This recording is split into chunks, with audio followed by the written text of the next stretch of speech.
दोस्तों, क्या आपको पता है फैक्ट्री में चीनी बनाने के लिए कौन सी जानवर की हड्डियों का इस्तेमाल होता है? और आपको शायद पता नहीं होगा कि शक्कर बनाने के लिए गन्ने के रस के साथ कच्चे अंडे भी मिलाए जाते हैं, जिससे चीनी के छोटे छोटे दाने बनाने में आसानी रहती है।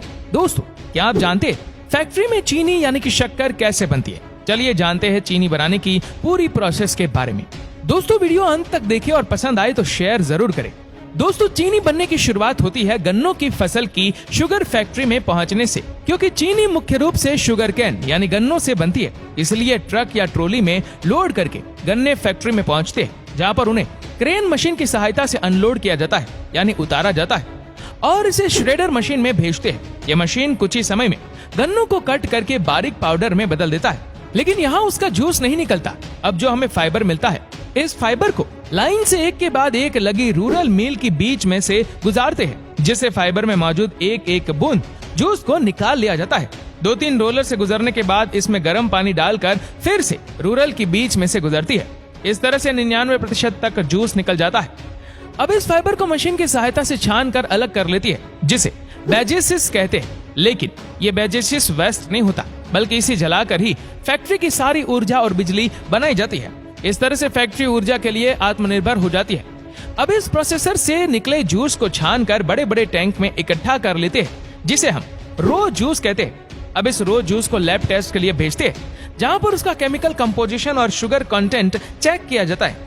लैब टेस्ट के बाद जूस को रिएक्शन टैंक में भेजते हैं, जहां पर इसमें जरूरत के अनुसार लाइम यानी चूना डालते हैं और साथ साथ सल्फर गैस भी छोड़ते हैं। इन सब को फिर मशीन की सहायता से 5-6 घंटों के लिए मिलाया जाता है। इस दौरान ब्लीचिंग और अल्कलाइजेशन की प्रोसेस होती है, जहां से फिर इसे क्लैरिफायर टैंक में भेजते हैं। वहां पर इसे टैंक में भरकर छोड़ देते हैं और कुछ समय बाद सारा कीचड़ नीचे बैठ जाता है सेडिमेंट के रूप में और साफ पीला जूस ऊपर रह जाता है। अब इस साफ जूस को कचरे से अलग करके इवेपोरेटर्स में भेजते हैं। इवेपोरेटर्स में जूस को तब तक उबाला जाता है जब तक ये गाढ़ा सिरप में ना बदल जाए। अब इस सिरप को प्रोसेसिंग टैंक में भेजते हैं, जहां पर इसे पहले गर्म करते हैं, फिर इसमें पहले से बनी चीनी के कुछ दाने डालकर ठंडा करते हैं, जिसे ठंडा होने पर बाकी सिरप भी शुगर क्रिस्टल यानी दानों के रूप में जमने लगता है। इस दौरान सैंपल लेकर इसका टेस्ट भी करते हैं, ये चेक करने के लिए कि क्रिस्टल कैसे जम रही है। जब ये सिरप ठंडा हो जाता है, तब इसमें 2 तरह की चीजें होती है, शक्कर यानी शुगर की क्रिस्टल और मोलासिस। मोलासिस एक गुड़ की तरह दिखने वाला लिक्विड होता है, लेकिन यह गुड़ नहीं होता। अब इस सिरप को सीरीज में लाइन से लगी सेंट्रीफ्यूज मशीन में डालते हैं। यह मशीन 1 मिनट में 1000 से 2000 बार घूमती है। इस मशीन में एक बारी छन्नी लगी होती है, जिससे शुगर के क्रिस्टल बाहर नहीं निकल सकते, लेकिन मोलासिस बाहर निकल जाता है। पर इस मोलासिस भी कुछ शुगर के क्रिस्टल रह जाती है, इसीलिए इस मोलासिस को 2-3 बार सेंट्रीफ्यूज मशीन से गुजारते हैं, जिससे ज्यादातर शुगर के क्रिस्टल निकल जाए। अब इन शुगर क्रिस्टल को इकट्ठा करके कन्वेयर की सहायता से ड्राइवर में भेजती है और जहां पर इसे इलाके में हल्के गर्म वातावरण में सुखाया जाता है। अब हमें हल्के भूरे रंग की यानी ब्राउन कलर की शुगर यानी चीनी मिल जाती है, जिसे लो शुगर कहते हैं। लेकिन अभी ये उस तरह की सफेद नहीं होती, जिससे सफेद चीनी का इस्तेमाल हम लोग करते हैं, उसे रिफाइंड शुगर कहते हैं। रो शुगर से रिफाइंड शुगर बनाने के लिए रो शुगर को डिस्टिल्ड वाटर यानी पानी में अच्छी तरह से घोल लेते हैं, ताकि सारे क्रिस्टल अच्छे से घुल जाए। फिर उसे सैंड एंड ग्रेवल फिल्टर से गुजारते हैं, जो इसमें मौजूद रेत और कंकड़ आदि को छान कर अलग कर देता है। वहां से फिर इसे डिक्लेरेशन टैंक में भेजते हैं, जहां पर चीनी को सफेद करने की प्रोसेस होती है। भारत में इस प्रोसेस के लिए ज्यादातर सल्फर डाइऑक्साइड गैस का इस्तेमाल होता है या फिर एक्टिवेटेड कार्बन का उपयोग करती है, लेकिन यूएस जैसे कई देशों में बॉन चार का उपयोग करते हैं, जो कि पशुओं की हड्डियों से बनता है। इसलिए भारत में मिलने वाली ज्यादातर sugar double sulphate tension maths के द्वारा साफ की जाती है, जो कि एक सस्ता और शाकाहारी तरीका है चीनी को सफेद करने का। पर इस वजह से कुछ सल्फर चीनी में रह जाती है, जो स्वास्थ्य के लिए नुकसानदायक होती है।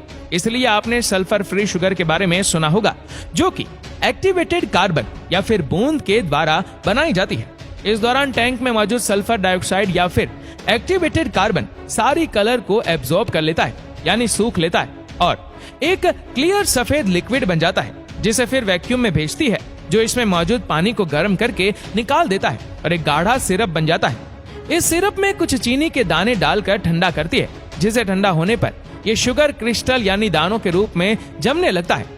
अब एक बार दोबारा इसे ही सेंट्रीफ्यूज मशीन्स में डालते हैं, जिसमें बारी छन्नी होती है और जिनसे चीनी यानी शुगर के क्रिस्टल नहीं निकल सकते, लेकिन पानी और मॉरिशस की बचे हुए पार्टिकल्स निकल जाते हैं, क्योंकि ये मशीन बहुत तेजी से घूमती है, जिस कारण सेंट्रीफ्यूगल फोर्स जनरेट होता है और सिर्फ व्हाइट शुगर क्रिस्टल यानी सफेद चीनी के दाने रह जाते हैं, जिसे फिर घूमते हुए रोटेटिंग ड्राइवर मशीन में भेजते हैं, जो इसमें मौजूद नमी को अलग कर देता है और जो शुगर की स्थल यानी दाने आपस में चिपके रहती है उन्हें भी अलग कर देता है।